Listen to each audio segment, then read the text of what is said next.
Hey everybody, it is your boy Jack here, and I watched Avengers Endgame. You know the film that outbeat Avatar for highest grossing movie of all time? Yeah, that one. And yes, like the rest of the world, I can't stop talking about this film.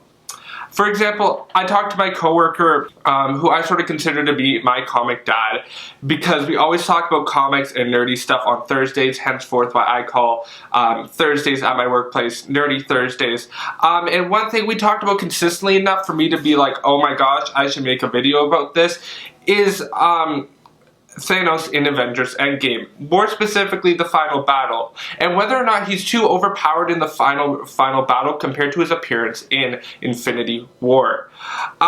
So in today's video, I'm going to be answering that question, whether or not Thanos is too overpowered in the Avengers Endgame final battle. I'm going to be doing this by taking a look at the comics which helped influence Infinity War and Endgame. I'm going to be also looking at the storytelling of both films.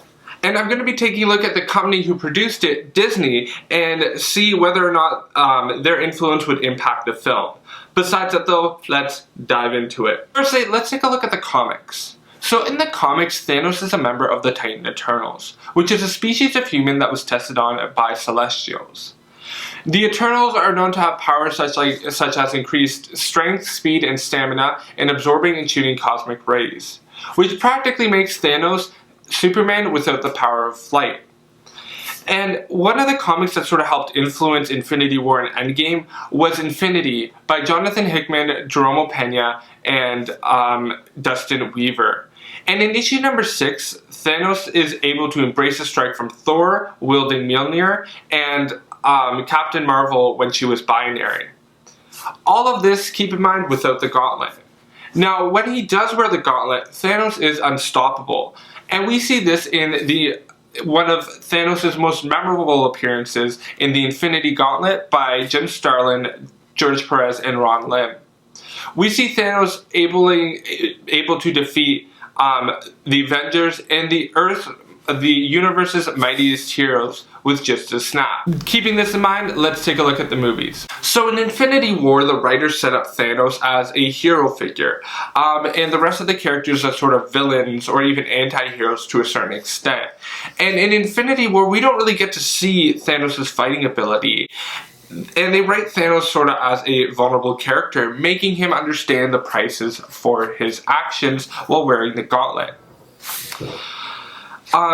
Which is one of the reasons why they focus less on his fighting ability, since like in the comics, he doesn't need to fight when he's got the whole world in his hands. Yet in Endgame, we see during Thanos' final battle, he's able to take multiple hits of lightning from Mjolnir and Stormbreaker. He's also takes blast from Iron Man, Pepper Potts, the Wasp, and Shuri without any damage to him. Which makes sense since in the comic book Infinity, we see that Thanos is able to take hits from Mjolnir and Captain Marvel when she becomes binary. Unfortunately though, in Infinity, it doesn't show an attack sequence between Iron Man and Thanos, but in the free comic book day version issue of Civil War II, we see War Machine fighting against Thanos. With Thanos not showing any signs of fatigue against War Machine firing his weapons against him. Therefore, we can expect that Thanos is more powerful than Iron Man, Shuri, Pepper Potts, and the Wasp's attacks. Now, the only person I haven't mentioned is Scarlet Witch, and her attack sequence with Thanos is special. And I haven't mentioned it until now since Kevin Feige said that she could have killed Thanos. And this makes perfect sense since her power set is reality warping, and that isn't something that Thanos can hold up against compared to the rest of his opponents.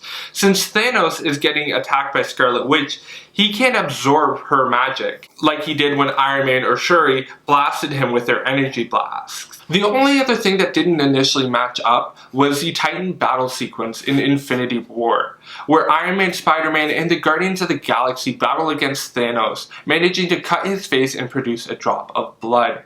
Since I initially thought that this scene was about showing weakness in Thanos, yet it shows more than that, since the whole point of the scene was to show how powerful Thanos is compared to the Avengers, as well as showing and foreshadowing how invincible he is without the gauntlet. With all that being said, with this movie being as big as it is, even before Infinity War hit, it puts a lot of pressure on Disney executives to make this last movie in the Infinity Saga a success. It makes me curious on how much influence they would have over the whole film, knowing how big Infinity War was and the potential profit they could get just based off of how big the hype was. And I don't know how the topic of death and Thanos was discussed and or vetted through by executives or on what would be acceptable. And I say this since for the obvious reason that we wouldn't see a whole bloody death of Thanos like we would see with other superhero movies like X-Men Apocalypse. Since Disney executives and the Russo brothers know that in order to make this movie record-breaking, they needed to make it open to as big of a demographic as possible. And the way they did this was to try to keep everything family friendly and making Thanos sort of a basic villain in Endgame and keeping him with the end of the world or end of the universe motivation. Basically pretty family friendly. I say all of this since it makes sense that why Thanos seems overpowered, because in this movie, he's a simple villain. We don't get to see the build up of this character like we did in Infinity War. Now to conclude, at the start of this video, if you had to ask me whether or not Thanos is overpowered during the final Endgame battle, I would say yes. Take a look at the tapes, it's all there. But now, I don't think so. I just think that Thanos' power set is hard to describe cinematically. And although my comic dad may disagree with me, these are my thoughts, and I'd love to hear yours down below. And as always, feel free to check out the comic of the week, which will be Infinity, one of the comics I mentioned in this video, by Jonathan Hickman, Jerome Pena, and Dustin Weaver. Besides that though, feel free to do all the typical YouTube stuff like the liking, commenting, sharing, and subscribing. And yeah, that's about it. Thanks so much for watching. My name is Jack. You have a good night.